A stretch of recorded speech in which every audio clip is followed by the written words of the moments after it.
Joe, the White House has responded to the Judiciary Committee, to Jerry Nadler, saying that he will not participate in the impeachment hearings. His lawyers will not participate in the first hearing that is scheduled for Wednesday. Does the president just want them to impeach him? Is that basically what he's saying to them? Go ahead, impeach me. Well, I think that's what he has said literally, and I think he means it. And I think the Democrats are proceeding the way they have from the beginning. As White House counsel Pat Cipollone said in his letter, it is too late to cure the procedural infirmities of these hearings, which started with the Adam Schiff embarrassment, no due process, no witnesses, no counsel, no cross-examination by counsel for the president. And so this letter from the White House was inevitable, and I think it is precisely the proper answer to the corrupt and illegitimate proceedings which now start today before Jerry Nadler. What is the hand for Republicans to play now? I saw that Doug Collins was saying over the weekend he wants to call Adam Schiff as the first witness, although, of course, that will be rejected by Jerry Nadler. Is it inevitable at this point that the House is going to vote for impeachment in your mind, or is there some sort of fight Republicans can put up? Well, I think Republicans have to put up a fight. They have to continue to demean, to rebuke, to embarrass, and to make fun of the Democrats because the American people see it for what it is. That is a vital role. It's the Alinsky rule. You demean your opponent. You make them look like fools. You embarrass them. That's what the Republicans need to do to the Democrats. Of course, they're going to impeach the president. There is going to be a vote. I think they're going to lose some Democratic votes. It'll be a bipartisan vote against impeachment, but a partisan vote for impeachment. And of course, when it gets to the Senate, there will be no conviction. It'll be an acquittal. But look what they've done. They're doing this as the president is overseas conducting vital foreign policy negotiations on behalf of this country. And the Democrats have chosen this moment to embarrass the president overseas. This is subversion. This is willful subversion of the president. It's willful subversion of the Constitution. There is no other word for it. You know, Joe, Vince and I were discussing earlier in the show about this. We were talking about this impeachment push and how the Republicans are going to play this once it gets to the Senate. Are they going to get rid of this quickly and just, get rid of it and move on? Or are they going to use it to do exactly what you said, humiliate your opponent, to show them for what they truly are? Or is there a negative to that for them? Be careful what you wish for. You may get it. The Democrats want a trial. There are some senators, Republican senators, who want to move to dismiss the case on that it's an unconstitutional impeachment, and they have the authority to do that. It would take a majority vote to dismiss the case. I'm not sure they have all of the votes on the Republican side because of Susan Collins and Lisa Murkowski. But a trial would be a trial of Joe Biden and his son Hunter. It would, and the Ukraine story. If that's what the Democrats want, and I can't believe it is, because Joe Biden is going to be the sacrificial lamb if there's a trial in the Senate, and it will be very ugly. Because the first question that will be asked is, how many CIA officers did it take in each foreign country to monitor the nighttime meanderings of Hunter Biden to the whorehouses and drug dens that he went to so he wouldn't be killed, kidnapped, or arrested? First line of questions in the Senate. Now, what are the chances? I know you mentioned some of the senators who may stand in opposition to those types of witnesses, but what are the chances that Mitch McConnell is a problem in this process? Because I saw, the Washington Post rightly pointed out that McConnell has spoken very well in the past of Joe Biden. In fact, as Joe Biden was leaving the vice presidency, McConnell said in an emotional statement, quote, "You've been a real friend. You've been a trusted partner. It's been an honor to serve with you. We're all going to miss you." That's late 2016. Do you see McConnell as a wild card in this process? I do not. I believe that Mitch McConnell is solid as a rock. They can call him the turtle. They can call him anything they want. He knows where his constitutional bread is buttered, and his constitutional bread is control of the Senate. Nothing would be more damaging and dangerous for him than to try to cover for Joe Biden. That is not going to happen. Joe, the president not participating in this. If it goes to the Senate, though, that is where the president will have his attorneys participate, right? Oh, absolutely. And it will be full-blown affirmative defense, no violation of the Constitution. The scholars the quote-unquote scholars that Jerry Nadler intends to call this week, these law professors, all lefty nutsos, we don't know who they are, but we can predict safely. They will all be from New York and California law schools. They will all. Let's see if Larry Tribe shows up in a gown. The bottom line is this is all a joke in the House, and everybody knows it. The American people have stopped watching it because they don't like bad movies. Mm-hmm. Now, we saw earlier, and you and I have talked about this, that Nancy Pelosi put this ultimately in the hands of Adam Schiff in the House because she was embarrassed by Jerry Nadler's performance, especially in hearings with Corey Lewandowski, where he was fully embarrassed by Corey's testimony. Now, how much Nadler are we going to see? Is this going to be a very quick process, or are we going to see the Jerry Nadler show? Well, apparently this is, they don't have any choice. They have to go to the Judiciary Committee because under the rules, that's where the impeachment thing. Although, remember, they have never taken a vote on the floor of the House to authorize articles of impeachment. They have never done that.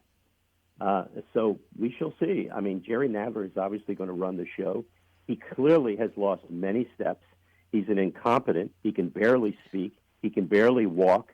And that's why they took the formulation of the articles of impeachment away from him and gave it to the nut from California, Adam Schiff. So we shall see. But I think Jerry is basically incapacitated. Okay, well, we've got a busy week ahead of us on the impeachment front in the House, but also Lisa Page is speaking out for the first time. She's not the only one. A bunch of people speaking out just a week ahead of the release of the IG report. We'll ask Joe diGenova about what Lisa Page has to say in public.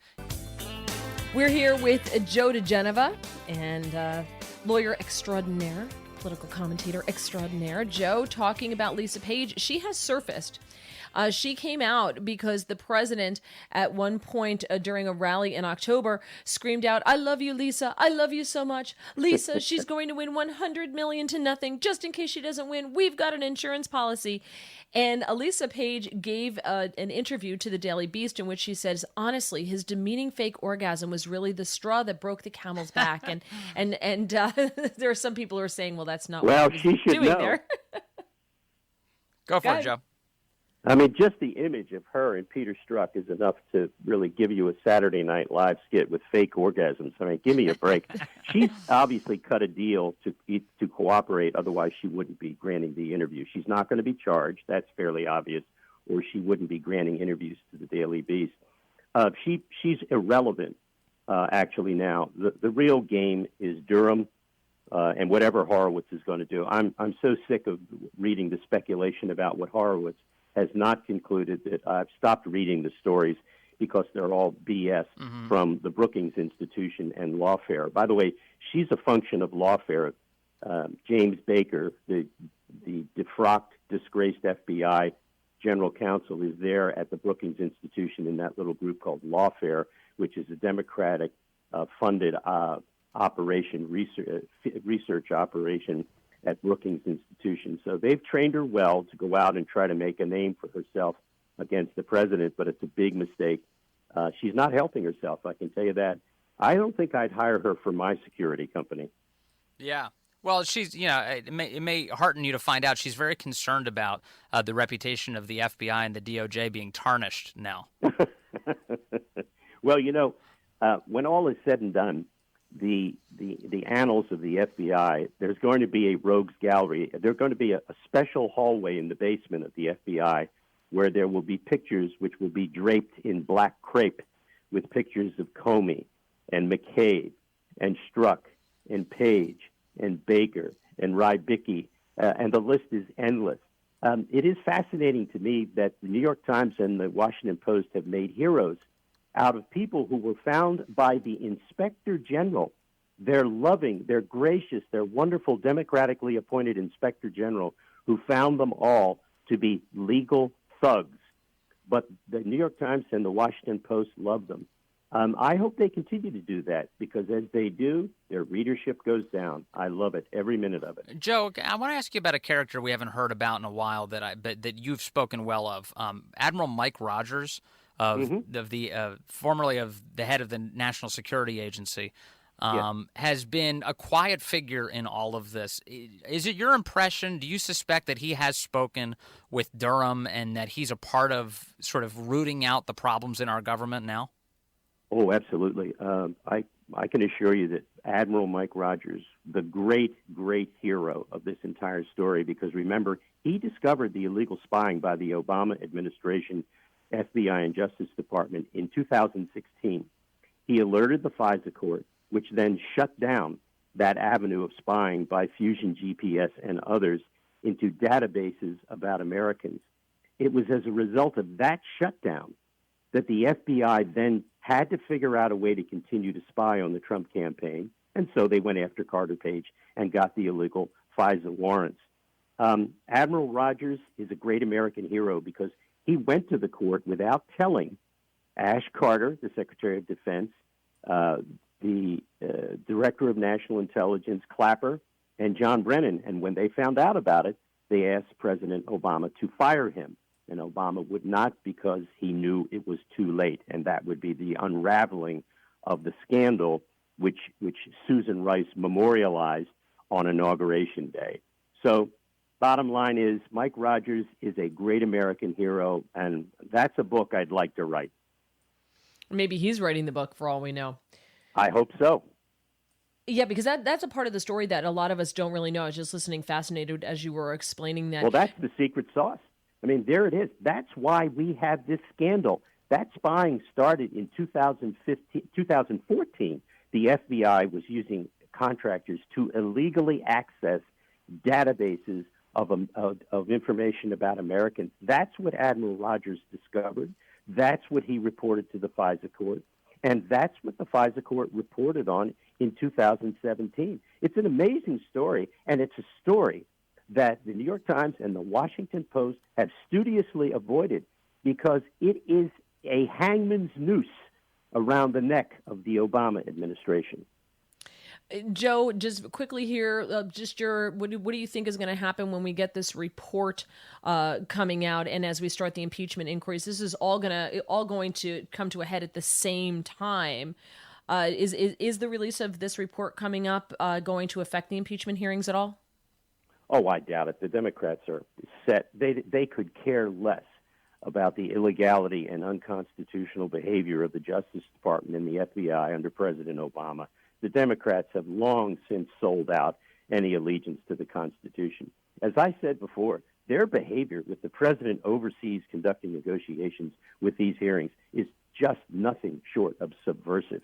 They have decided that they are going to hurt this country no matter what. They don't care how badly hurt this country is by their behavior. They hate Trump. They want to get him out of office. That's all they care about. It's been a mania for them since Election Day 2016. It's a sickness. It's quite bizarre. It's beyond Trump derangement syndrome. This is a corrupt political sickness that is so deep and so vile that the party, I would hope, would fall and crumble in its own fire as a result of this. The Democrats deserve nothing but bad thoughts about what they're doing to this country. It's disgusting. Well, that's what they're getting from the poll numbers right now. It looks like that's happening. Joe diGenova, thank you. Really appreciate it.